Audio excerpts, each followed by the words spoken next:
ሰላም እንደምን ቆያችሁ ውድ የኢትዮ ጀርሳ ሚዲያ ተከታታዮች፣ የሰዓቱን ዕለታዊ ዜናዎች ይዘንላችሁ ቀርበናል። እስከ ፕሮግራማችን ፍጻሜ አብራችሁን ቆዩ። ጥንካሬዎችን እያስቀጠሉ ክፍተቶችን በፍጥነት ለማረም በልዩ ተነሳሽነት መንቀሳቀስ እንደሚጠበቅ ተገለጸ።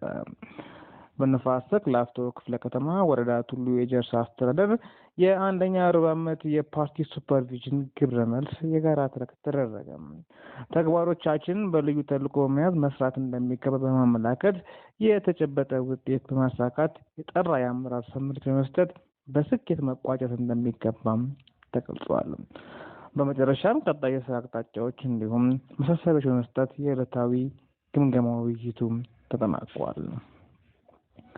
በሌላ ዜና አስተዳደሩ ከወረዳው የሚገኙ የሲቪክ ማህበራት በጋራ መስራት የሚያስችል የውል ስምምነት ተፈራረመ።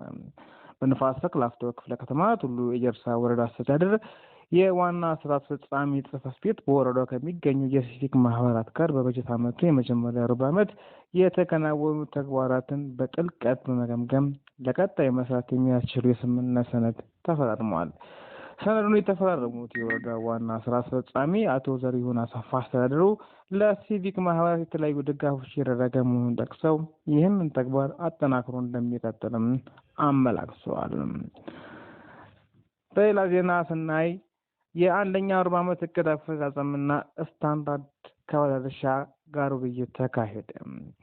በንፋስ ስልክ ላፍቶ ክፍለ ከተማ ቱሉ የጀርሳ አስተዳደር የፐብሊክ ሰርቪስ እና የሰው ሀብት ልማት ጽሕፈት ቤት የአንደኛ ሩብ ዓመት እቅድ አፈጻጸም እና ስታንዳርድ አፈጻጸም ከባለድርሻ አካላት ጋር ውይይት አካሂደዋል።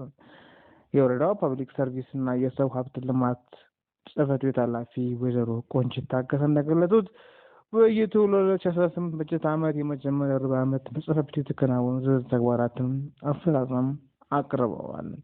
በመጨረሻም ከተሳታፊዎች ስለተነሱ አስተያየትና ጥያቄዎችን ምላሽና ማብራሪያም ሰጥተዋል። ለሰዓቱ ያሉላችሁ ዘገባዎችን እነዚህ ይመስሉ ነበር። አብራችሁ ስለተከታተላችሁ ከልብ እናመሰግናለን።